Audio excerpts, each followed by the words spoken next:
எல்லாருக்கும் என் அன்பான வணக்கங்கள். நம்ம போன வீடியோவில் முக்தானந்தா எழுதின புக்கில் 21வது அத்தியாயத்தை பார்க்க ஆரம்பித்தோம். அதாவது அதுக்கு உண்டான தலைப்புங்கிறது விசிட் டு இந்திரலோகா. முக்தானந்தா அவரோட மெடிடேஷனில் எப்படி இந்திரலோகத்தை போய் பார்த்தாரு அப்படின்னு பார்த்தோம். நம்ம அதில் கொஞ்சம் டீப்பாக பார்த்தோம். என்ன அதெல்லாம் அந்த அந்த வர்ணனைகள் எல்லாம் அந்த ரொம்ப விவரமாக சொல்லியிருந்தார். அதனால தான் நானும் நினச்சேன் அதை அப்படியே நம்ம எடுத்து சொல்லணும். அப்போ தான் புக்கை படிக்காட்டினா கூட அந்த படித்த ஒரு ஃபீல் கிடைக்கணும் உங்களுக்கு. அதுக்காக தான் எதையுமே சுருக்காமல் அப்படியே இருக்கிறபடியே சொல்லிட்டு வரேன். ஓகே, அதோட தொடர்ச்சியாக இன்றைக்கி வீடியோவில் பார்க்கலாம். அதாவது இப்போது முக்தானந்தா என்ன சொல்கிறாருன்னா, அதாவது ஒரு 2 பேஜ் நேற்றுக்கு நம்ம பார்த்தோம். அதில் என்ன சொன்னார்? அதாவது என்ன, தேர் வருது, தேரை பற்றின வர்ணனை எல்லாம் இருந்தது. தேருக்குள்ளே மனுஷன் மாதிரி ஒரு கடவுள் இருந்தார் அப்படின்னார் இல்லையா? அப்போ இந்திரலோகத்தில் அப்படி ஒரு கடவுளுங்கிறது யார்? இந்திரன் தான் இல்லையா? நிறைய பேர் அதை கெஸ் பண்ணியிருப்பீங்க. அப்போ ஆனாலும் கரெக்டாக கெஸ் பண்ணணுங்கிற அவசியம் இல்லை. ஏன்னா இந்திரலோகத்தில் போகும்போது இந்திரனே வந்து கூப்பிடணுங்கிற அவசியம் இல்லை. இந்திரன் ஒரு தேரோட்டியோடு கூடிய ஒரு தேரை அனுப்பினாலே போகிறோம். ஆனால் இங்கே சுவாமி முக்தானந்தாவுக்கு இப்போ புரியுது, இந்த தேரில் உட்காந்து வந்தது தான் இந்திரன். அதாவது எல்லா உலகத்துக்கும் அதிபதி தலைவனாகிய இந்திரன் தான் நம்மளை கூப்பிட வந்திருக்காரு அப்படின்னு இவருக்கு புரிஞ்சிடுச்சு. ஓகே, அப்போ இந்திரனே எல்லா இடத்துக்கும் போய் எல்லாரையும் வரவேற்கணுங்கிற அவசியம் இல்லை. ஆனால் சுவாமி முக்தானந்தா அவரோட தியானத்தை அவ்வளோ சின்சியராக பண்ணுறதுனால இந்திரனே அவர் தேரோட்டிட்டு வந்து முக்தானந்தாவை அழைச்சிட்டு போகிறார். ஓகே, அப்போது அவர் இப்போ முக்தானந்தா என்ன சொல்கிறாருன்னா, இந்திரன் போன ஜென்மத்தில் மனுஷ ரூபத்தில் ராஜாவாக இருந்திருக்காரு, ரொம்ப நல்ல ராஜாவாக இருந்திருக்கார். அதனால தான் அவருக்கு இந்திர பதவி கிடச்சிருக்கு அப்படின்னு சொல்கிறார். அதெல்லாம் இவருக்கு மெடிடேஷனில் புரிய வருது. ரெண்டாவது, Indra is really the king of all worlds. அதாவது எல்லா உலகத்துக்கும் அதிபதி தான் இந்திரன். அப்போ அப்பேற்பட்ட இந்திரனே தேரை ஓட்டிகிட்டு வந்து இவரை கூட்டிகிட்டு போகிறாருன்னா பார்த்துக்கோங்களேன். அப்போ நேற்றுக்கு வீடியோவில் எங்கே நிறுத்தினோம்? அவங்க வந்து ஒரு அரண்மனைக்கு போகிறதா நிறுத்தினோம். அந்த அரண்மனை தான் இந்திரன் வாசம் செய்யும் அரண்மனை, இந்திரனோட அரண்மனை அது. ஓகே, அப்போ தான் போகிற வழியில் பாதையெல்லாம் பூக்கள் தூவி இருந்தது. ஒரு சைடு ஃபுல்லாக ஜென்ஸு ஆண்கள் நின்னாங்க மாலையும் கையுமா. இன்னொரு சைடு ஆப்போசிட் சைடெல்லாம் லேடிஸ் நின்னாங்க தங்க தாம்பாளத்தில் ஆரத்தி எடுக்கிறதுக்காக காத்துட்டு இருந்தாங்க அப்படின்னு சொல்லி முடித்தோம் இல்லையா? அப்போது இன்றைக்கும் அப்போ இந்திரன் வசிக்கிற அரண்மனைக்கு போகிறாங்க. அதே மாதிரி இவங்க 2 பேரையுமே ஆரத்தி எடுத்தாங்க. எடுத்ததுக்கப்புறம் இப்படியே அந்த மாளிகையில் எல்லாம் போய் பார்க்குறாரு. மாளிகையை சுற்றின இடமெல்லாம் போய் காமிக்கிறார். இந்திரன் கொண்டு வந்து காமிக்கிறார். அப்போ அங்கே இருக்க ஆளுங்கள்லாம் ரொம்ப மெலிஞ்சிருக்காங்க, அதே சமயத்தில் ரொம்ப ஸ்ட்ராங்காக இருக்காங்க. மெலிஞ்சுன்னா பஞ்சத்தினால் அடிபட்ட மெலிஞ்சு இருக்கிறதில்ல, ரொம்ப ட்ரிம்மாக இருக்காங்கன்னு வச்சுக்கோங்களேன். ரொம்ப அழகாக ட்ரிம்மாக இருக்காங்க, ஹெல்த்தியாக இருக்காங்க, இளமையோடு இருக்காங்க. மெலிஞ்சு இருந்தாலும் ரொம்ப ஸ்ட்ராங்காக இருக்காங்க அப்படிங்கிறார். ரெண்டாவது, பல இடத்துக்கும் அங்கெல்லாம் கூட்டிகிட்டு போகிறாரு. அவங்க முகத்தில் இருந்தெல்லாம் அங்கே இருக்க ஆளுங்களோட முகத்தில் இருந்தெல்லாம் பயங்கரமான ஒரு தேஜஸ், ஒரு ஒளி அப்படி வெளிப்பட்டுக்கிட்டே இருக்குது. அதுதான் சைதன்யம்போம். சைதன்யம்னா அந்த அந்த கடவுளோட கிருபை, அந்த கடாட்சம் அப்படியே லக்ஷ்மீகரம் அப்படிங்கிறோம் இல்லையா? முகம் எவ்வளோ லக்ஷ்மீகரமாக இருக்குது, இல்லை முகம் எவ்வளோ அம்சமாக இருக்குது, எவ்வளோ அழகாக இருக்குது அப்படின்னு சொல்கிறோம் இல்லையா? அதாவது கடவுளோட அருள் முகத்துலேருந்து அப்படியே வெளியே வருது, அப்படியே சிந்தி செதறி வருது. அந்த மாதிரி இருக்காங்க எல்லோரும். ரெண்டாவது, அதை சுற்றி போகிற இடத்துல எல்லாம் எங்கே போனாலும் இவங்க 2 பேரையும் ஆரத்தி எடுக்கிறாங்க. லேடிஸு பெண்கள், பெண் குழந்தைகள் எல்லோரும் நின்று பூ தட்டும் பூவுமா வச்சு எல்லாரையும் ஆரத்தி, இவங்க 2 பேரையும் ஆரத்தி எடுக்கிறாங்க. இதுக்கு மெயின் ஒரு காரணம், இந்திரபுரியில் இந்திரலோகத்தில் இருக்கும்போது இந்திரனுக்கு உண்டான மதிப்பு கொடுத்து தான் ஆகணும் இல்லையா? ஸோ அங்கே எல்லாமே ரெடி. நம்ம போய் மார்க்கெட்டில் போய் பூ தட்டு பழம் தட்டு வாங்க வேண்டிய மாதிரி இல்லை. அங்கே எல்லாமே எப்போவுமே கிடைக்கும். அங்கே இருக்கவங்கள்லாம், இந்த இந்திரலோகத்தில் இருக்கவங்கள்லாம் எல்லாத்தையும் அனுபவித்து போதும்னு, அதாவது போதும்னா ஐயோ போதுமடா சாமி அப்படிங்கல, எல்லாத்தையும் அனுபவித்து திருப்திப்பட்டு தான் இந்திரலோகத்துக்கு வர முடியும். அப்போ அவங்களுக்கு எதுவுமே தேவையில்லை, ஆனால் எல்லாமே அங்கே அவைலபிள், எல்லாமே கிடைக்கும். ஸோ அது மட்டும் இல்லை, இந்திரன் சுவாமி முக்தானந்தாவோட வரும்போது இந்திரனுக்கு கொடுக்குற மரியாதையில் கொஞ்சம் முக்தானந்தாவுக்கும் கிடைக்கிதுங்கிறது தான் உண்மை. ஏன்னா இந்திரலோகத்தில் இந்திரன் தான் ராஜா. அப்போ அவர் எங்கே போனாலும் ஆளுங்க ரெடியாக இருப்பாங்க ஆரத்தி எடுக்கிறதுக்கு. அப்போ இந்திரன் கூட சரிசமமாக வர்ற சுவாமி முக்தானந்தாவுக்கும் அதே மரியாதை கிடைக்கும், கொஞ்சம் இல்லை அதே மரியாதை கிடைக்கிது. ஸோ அந்த 2 பேரையும் எங்கே போகிற இடத்துல எல்லாம் அவங்கள ஆரத்தி எடுத்து கும்பிட்டு வணங்கி வரவேற்கிறாங்க. அப்படி அப்போது இவர் முக்தானந்தா என்ன சொல்கிறாரு, சகமலோகா அப்படிங்கிறார். சகமலோகனா எல்லாமே நிறைஞ்ச வாழ்க்கை, அதுக்கு எங்கேயுமே அதில் எதுவுமே குறைவில்லை, அப்படிப்பட்ட ஒரு வாழ்க்கை அங்கே இருக்கவங்கெல்லாம் வாழ்கிறாங்க அப்படிங்கிறாரு. அப்படி எல்லா இடமும் சுற்றி காமிச்சிட்டு இருக்கும்போது ஒரு முக்தானந்த தலையில் திருப்பியும் முத்துக்கள் பதித்த மாலை, பூக்களால் அலங்கரிக்கப்பட்ட மாலை இதெல்லாம் கொண்டு வந்து அவரோட தலையில் வைக்கிறாங்க. வச்சிட்ருக்கும்போது அந்த ஒரு ஃப்ளையிங் சில்வர் சேரியட், சில்வர் கலரில் இருக்க ஒரு தேர் அப்படியே பறந்து வந்து அங்கே நிற்கிது. அப்போ முக்தானந்தாவுக்கு புரிஞ்சிருச்சு, ஓஹோ நமக்கு போகிறதுக்கு டைம் ஆச்சு அப்படின்னு புரிஞ்சுக்கிட்டார். அப்போது அந்த சில்வர் தேரில் இந்திரனும் ஏறி உட்கார்றார். முக்தானந்தா ஏறி உட்கார்றார் ஒரு சீட்டில், இன்னொரு சீட்டில் இந்திரனும் ஏறி உட்கார்றார். இப்போது நம்ம வீட்டுக்கு ரொம்ப வேண்டப்பட்டவங்க, இப்போ நம்ம வீட்லேயும் சரி ஆஃபீஸ்லேயும் சரி இப்போ ஸ்கூல்களில் எல்லாம் கூட பெரிய ஒரு கெஸ்ட்டு நம்ம கூப்பிட்டு வந்தாலும் சரி, அவங்களா வந்தாலும் சரி, பிரின்சிபல்னு சொல்லி நம்ம எல்லாம் சீட்டில் எல்லாம் உட்காந்துருக்க மாட்டோம் இல்லையா? நான்லாம் கேட் வரைக்கும் போவேன். கேட்டு வரைக்கும் போய் அவங்கள வரவேற்று அப்புறம் தான் என் ரூமில் உட்கார வச்சு அவங்களுக்கு குடிக்கிறதுக்கு சாப்பிட்றதுக்கெல்லாம் கொடுப்போம். அதுக்கப்புறம் என்ன பண்ணுவோம், அந்த நம்ம ஸ்கூலில் ஏதாவது நல்ல ப்ரோக்ராம் நம்ம பசங்க பண்ணியிருந்தாங்கன்னா அதெல்லாம் காமிப்போம். அதெல்லாம் ஒரு சந்தோஷம் இல்லையா? அது மாதிரி தான் இங்கே முக்தானந்தாவுக்கு அவ்வளோ பெரிய வரவேற்பு கிடச்சிது. இந்திரனே வந்து அவரை கூட்டிகிட்டு வந்து இந்திரலோகம் முழுக்க சுற்றி காமிச்சிருக்காரு. இந்திரன் வசிக்கிற அரண்மனையில் கொண்டு போகிறாரு. அதை சுற்றி உள்ள இடங்களுக்கெல்லாம் கொண்டு போய் காமிக்கிறாரு. திருப்பி அவங்க இந்திரன் வசிக்கிற அந்த அரண்மனைக்கு வரும்போது அங்கே ஒரு பெரிய கிளாசிக்கல் மியூசிஷியன்ஸ், அதாவது கர்நாடிக் மியூசிக் அங்கே ப்ரோக்ராமுக்காக இவங்க 2 பேரும் திரும்பி வர்றதுக்காக அவங்களாம் மியூசிஷியன்ஸ் எல்லாம் ரெடியாக இருக்காங்க. அப்போது பாட்டு டான்ஸு இதெல்லாம் வந்து வர்ற கெஸ்ட்டை நம்ம திருப்திப்படுத்தி அனுப்புகிறோம் இல்லையா? அந்த மாதிரி இங்கேயும் இவருக்கும் நடக்குது. அதெல்லாம் பண்ணிவிட்டு அப்புறம் இந்திரன் இவரை கூட கொண்டு வந்து அந்த தேரில் உட்காந்து கொண்டு வந்து விட்டுட்டு போகிறார். எங்கே விடுறாரு? நகாதுங்கிற இவர் இப்போதைக்கு வசிச்சிட்ருக்க அந்த சின்ன கிராமத்தில், அந்த மாந்தோப்பில் ஒரு சின்ன குடிசையில் தானே இவர் இருக்கிறாரு. அந்த குடிசைக்கு வந்துடுறாரு. வந்து அப்போதைக்கு அவரோட மெடிடேஷன் கலைஞ்சிருது, தியானம் கலையுது. அப்புறம் கண்ணை திறக்கிறாரு. அப்புறம் கண்ணை திறந்தாலும் கண்ணை மூடினாலும் இவருக்கு இந்த காட்சிகளெல்லாம் அப்படியே திரும்பி திரும்பி திரும்பி பார்க்க முடியுது.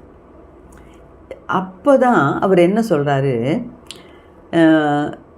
அதாவது முன்னெல்லாம் அவர் என்ன நினச்சாராம், இந்த சொர்க்கம், நரகம், இந்திரலோகம், சத்தியலோகம், அதாவது சித்தலோகம், பித்ருலோகம், இதெல்லாம் நான் அதெல்லாம் சும்மா புராணங்களில் எழுதப்பட்ட கதைகள் தான், அதெல்லாம் நிஜம் கிடையாது அப்படின்னு இவர் நினச்சிருக்காராம்.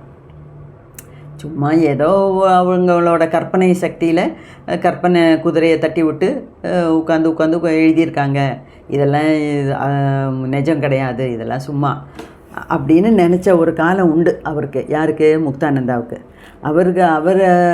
அவரை சம்மந்தித்த வரைக்கும் அந்த செல்ஃப் ரியலைசேஷன் மட்டும்தான் சத்தியம். செல்ஃப் ரியலைசேஷன்னா என்ன? எனக்கு முக்தி கிடைக்கணும், அது ஒன்று தான் சத்தியம். பாக்கியெல்லாம் சும்மா கட்டுக்கதை. இந்த 18 புராணங்கள் இருக்கு இல்லையா, சிவபுராணம், விஷ்ணு புராணம், அந்த மாதிரி பாகவதம், ராமாயணம், மகாபாரதம், இதெல்லாம் சும்மா கட்டுக்கதை அப்படின்னு நினச்சிருந்தாராம். இப்போது அவருக்கு புரியுது இதெல்லாம் கட்டுக்கதைகள் கிடையாது, உண்மை. ஏன்னா இவர் உண்மையிலே போய் பார்த்துட்டு வந்திருக்காரு.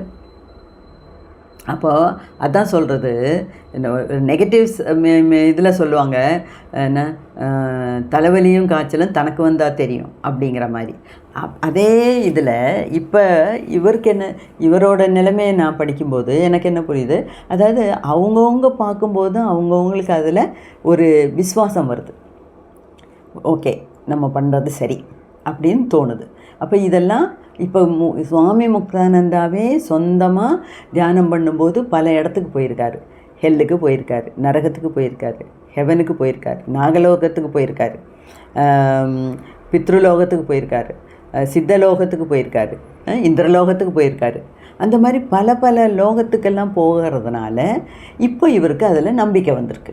அதாவது புராணங்கள்லையும் இதிகாசங்கள்லையும் எழுதப்பட்டதெல்லாம் விளையாட்டு இல்லை, கட்டுக்கதை கிடையாது, கற்பனை இல்லை, நிஜமாகவே இந்த மாதிரி லோகங்கள்லாம் இருக்குது. அதான் 14 லோகம், 14 லோகம், மேலே 7 லோகம், கீழே 7 லோகம் அப்படின்லாம் சொல்கிறாங்க இல்லையா. அதெல்லாம் நான் முன்ன கட்டுக்கதான் நினச்சேன், இப்போ எனக்கு அதில் நம்பிக்கை வந்திருக்கு. ஏன்னா நானே என்னோடய மெடிடேஷனில் போய் பார்க்க முடியுது அப்படின்னு சொல்கிறார். ஓகே, அது மட்டும் இல்லை. அப்போது இன்னொன்று, அதாவது முக்தானந்தாவோட சிம்பிளிசிட்டி பாருங்கள். சிம்பிளிசிட்டினா என்ன? அவ்வளோ அவரை இவ்வளோ எல்லாம் போய் பார்த்துருக்காரு. அப்படி இருந்தும் இப்போ நம்ம என்ன ஊர் பூரா தம்பட்டம் போட்டிருப்போம், தண்டோரா போட்டு சொல்லியிருப்போம் இல்லையா. இவர் சொல்ல ஒன்றுக்கும் என்ன ஒன்றுமே தேராத நான் அப்படின்னு தான் பெரியவங்கள்லாம் அவங்கவுங்கள சொல்லிக்கிறாங்க. அதே மாதிரி முக்தானந்தா என்ன சொல்கிறாரு, ஒன்றுமில்லாத எனக்கு ஒரு சின்ன சாதனை பண்ணதுக்கே எனக்கு இவ்வளோலாம் கிடைக்கிது. அப்போது அந்த காலத்தில் ரிஷிகளும் முனிகளும் சித்தர்களும் எல்லாம் யுகமாக தவம் பண்ணாங்க. அதனால தான் அவங்களுக்கு இந்த மாதிரியெல்லாம் சக்திகள் கிடச்சிருக்கு. சக்திகள்னால் இந்த மாதிரி அவங்களுக்கு பல உலகங்களுக்கும் போக முடிஞ்சிருக்கு, பலதையும் பார்த்துருக்காங்க. அப்போ இதெல்லாமே நிஜம். இப்போ இந்திரலோகத்தோட வர்ணனை நான் கொடுக்குறேன்னா அது உண்மையிலே நான் போய் பார்த்துட்டு வந்திருக்கேன். அப்போ அது சத்தியம் தானே. அது மாதிரி தானே மற்றவங்களெலாம் பார்த்துருப்பாங்க.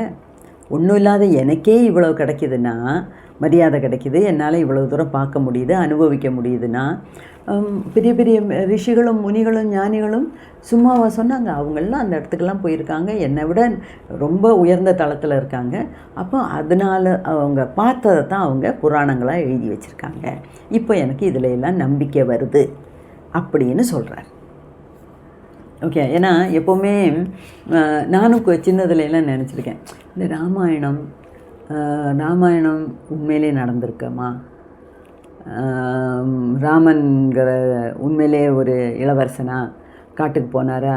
சீதையை இந்த ராவணன் கடத்திட்டு போனது இதெல்லாம் வெறும் இமேஜினேஷனாக உண்மையிலே நடங்க. ஆனால் லெங்காபுரி அங்கே போனது, இங்கே போனது, லங்கைக்கு பாலம் கட்டினது, இப்போவும் அந்த ராமனோட பாதம் பதிச்ச இடம் எல்லாம் இருக்குது. அதே மாதிரி இந்த பிருந்தாவன், இப்போவும் பிருந்தாவனில் அந்த ராசலீலை நடக்குது. அதனால் 7 மணிக்கெல்லாம் கோவிலை மூடிடுவாங்க. 7 மணிக்கெல்லாம் 6:45 தீபாராதனை முடிஞ்சு கோவிலை மூடி எல்லாரையும் வெளியே துரத்திடுவாங்க. ஏன்னா அதுக்கப்புறம் அங்கே கிருஷ்ணன் வராரு, ராதை வராங்க, மற்ற கோபிமார்கள் எல்லாம் வராங்க. தினமும் அங்கே கிருஷ்ணன் புல்லாங்குழல் வாசிக்கிறதும் அங்கே பாக்கி எல்லாம் நடனம் ஆடுறதும் ராசலீலைம்பாங்க. அந்த ராசலீலை இப்போவும் நடக்குதுங்கிற விசுவாசத்தில் தான் அவங்க நம்மளையெல்லாம் சாமி கும்பிட வந்தவங்களையெல்லாம் அந்த இடத்துலேருந்து வெளியே அனுப்புகிறாங்க. ஏன்னா அதெல்லாம் வேறு யாருக்கும் பார்க்கக்கூடாது அந்த மாதிரி. ஸோ இது மாதிரி இப்போ அப்புறம் நான் நினச்சேன், இந்த பிருந்தாவன், மதுரா, அந்த இடம், இந்த இடம், அது நடந்த இடம், இதை நடந்த இடம்லாம் நானும் இந்தியா மொத்தம் போய் பார்த்துட்டேன். எல்லா இடமும் பார்த்துட்டேன். அப்போது எனக்கும் நம்பிக்கை வருது, சரி அந்த காலத்தில் இதெல்லாம் நடந்திருக்கு, சும்மா எழுதலை, கற்பனையிலையும் எழுதலாம், ஆனாலும் கற்பனைக்கு எட்டாத அற்புதம் அப்படின்னு சொல்கிற மாதிரி அதெல்லாம் உண்மைதான் அப்படின்னு நானே எப்போ நினச்சேன். அதையே இப்போ முக்தானந்தாவும் சொல்கிறார். ஓகே, ஸோ நம்மளும் நல்ல விதத்தில் தியானம் பண்ணணும். மற்ற வெறும் தியானம் மட்டும் போகாது, மற்ற சாதனைகளும் பண்ணணும். ஏன்னா மெயினாக 4 வழிகள் சொல்லியிருக்காங்க. மார்க்கம்னா வழி, மார்க்கும்பாங்க. இப்போ டெல்லியிலலாம் போனீங்கன்னா ரோடு மொத்தம் அந்த மார்க், இந்த மார்க், அசோகா மார்க், அந்த எல்லாம் மார்க் தான். மார்க்குனா வழின்னு அர்த்தம், ரோடோட பேர். அது மாதிரி பக்தி யோகம், கர்ம யோகம், ஞான யோகம், 4 யோகம் இருக்கு இல்லையா? அந்த 4 டக்குன்னு வர மாட்டேங்குது.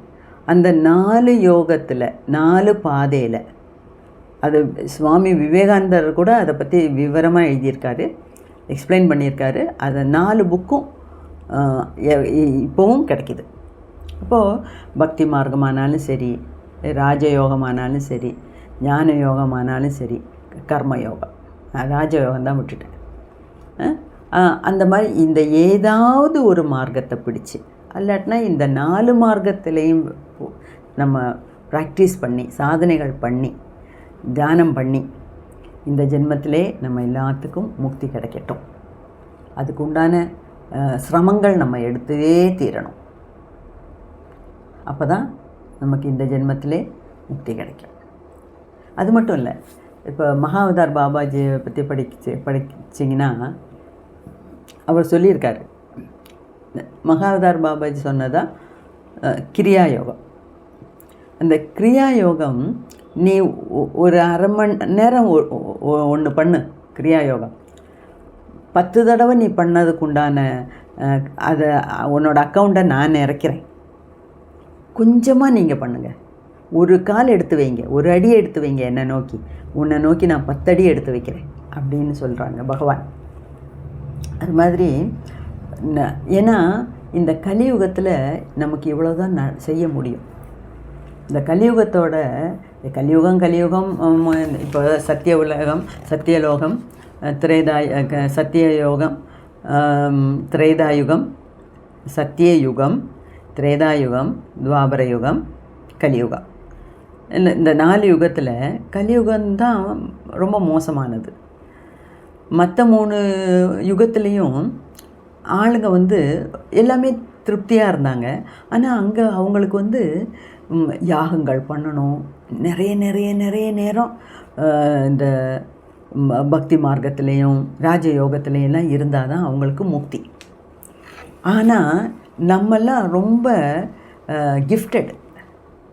கிஃப்டடுன்னு ஏன் சொல்கிறேன்னா, கலியுகத்தில் யாகங்கள் வளர்க்க வேண்டாம். யாகங்களை பற்றியெல்லாம் நம்ம சினிமாவில் பார்த்துருக்கோம், புக்கில் படிச்சிருக்கோம், புராணத்தில் படிச்சிருக்கோம்.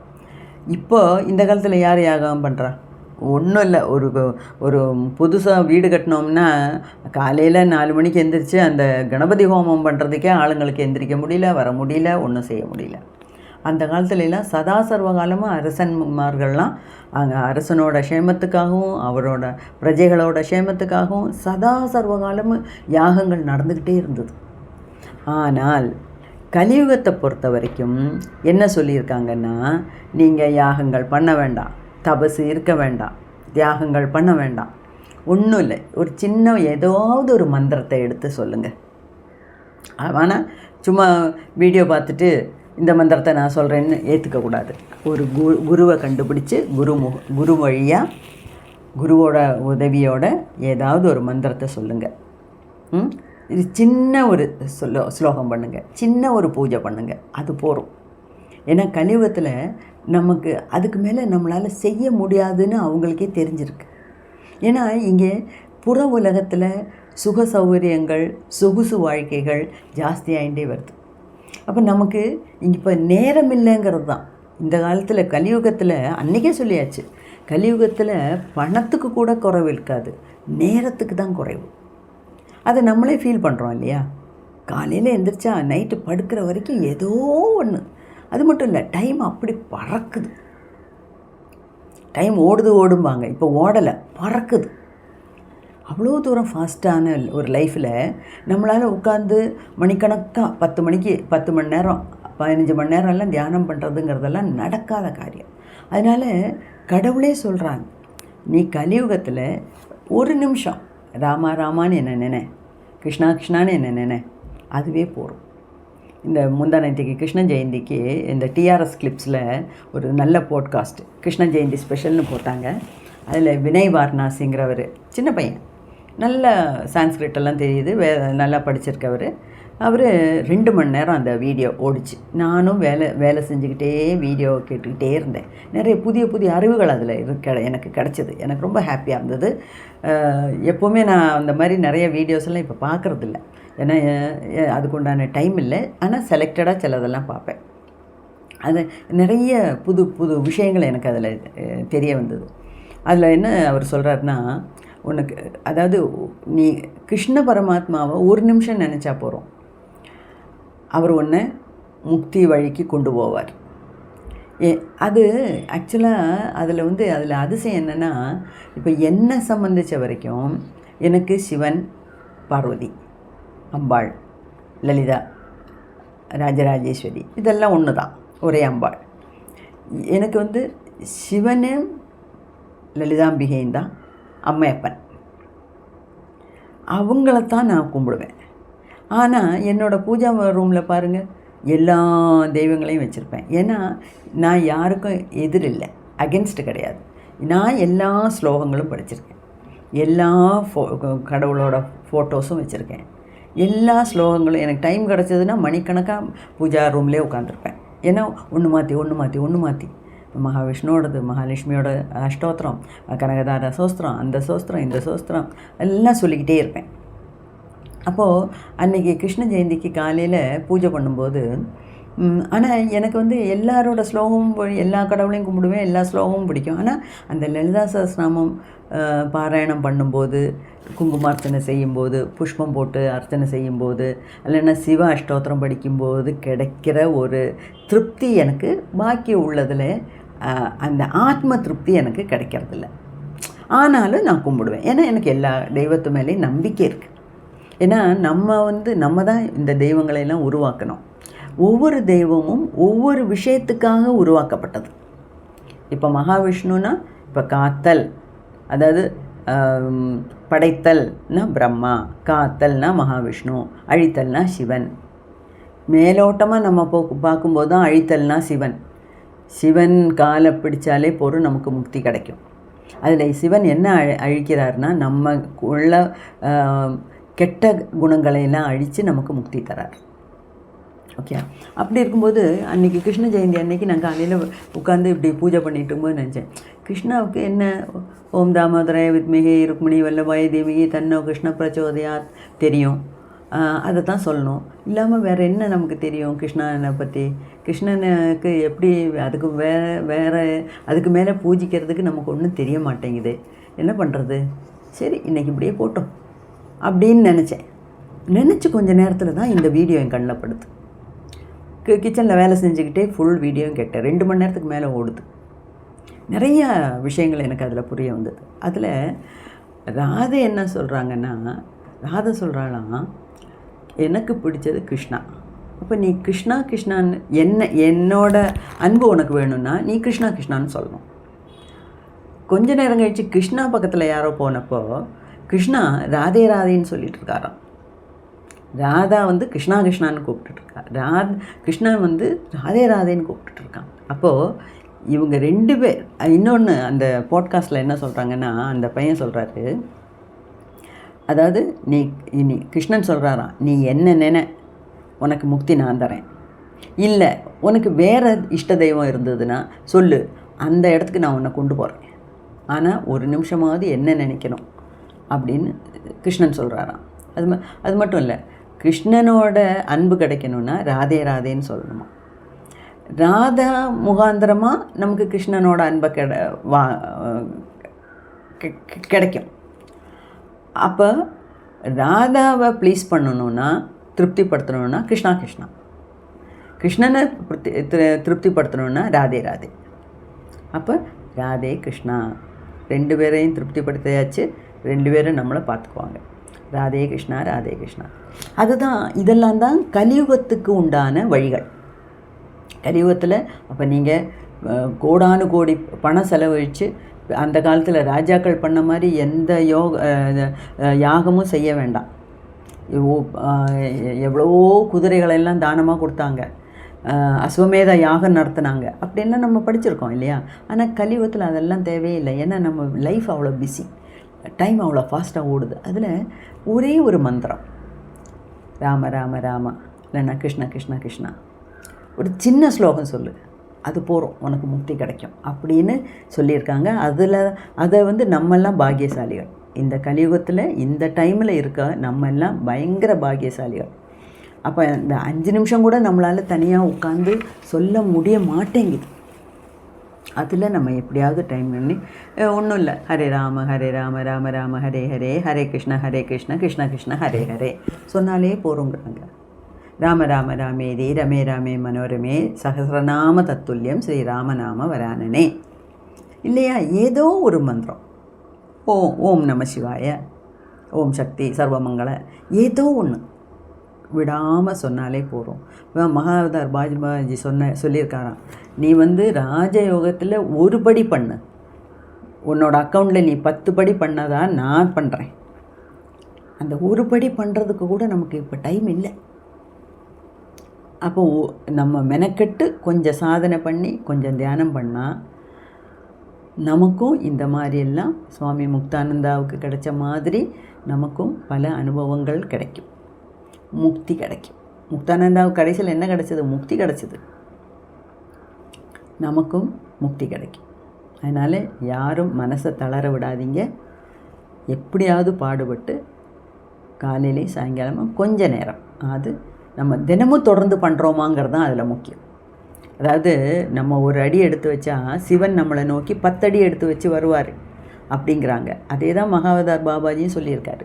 எல்லா புண்ணிய ஆத்மாக்களும் சொல்லியிருக்கிறது அதுதான். ஏன்னா கலியுகத்தில் அவ்வளோ ஒரு அடி எடுத்து வைக்கிறது கூட நமக்கு டைம் இல்லை. அப்போது கொஞ்ச நேரமாவது நம்ம அதை பண்ணினோம்னா நமக்கு கட்டாயமாக முக்தி கிடைக்கும். ஸோ யாருமே அதை மிஸ் பண்ணிடாதீங்க. நம்ம தொடர்ந்து நம்ம இதே வழியில் பயணிக்கணும். நம்ம தியானம் பண்ணணும், நம்மளாலான சாதனைகள் பண்ணணும். ராஜயோகம், கடயோகம், எது உங்களுக்கு பிடிக்குதோ, பக்தி மார்க்கம், ஞான மார்க்கம், எது பிடிக்குதோ அந்த மார்க்கத்தில் அந்த வழியில் போய் இந்த ஜென்மத்திலே நமக்கெல்லாம் முக்தி கிடைக்கணுங்கிறது ஒன்று தான் நம்ம எல்லார் மனசுலேயும் இருக்க வேண்டிய ஒரு விஷயம். ஓகே, வாழ்க வளமுடன்.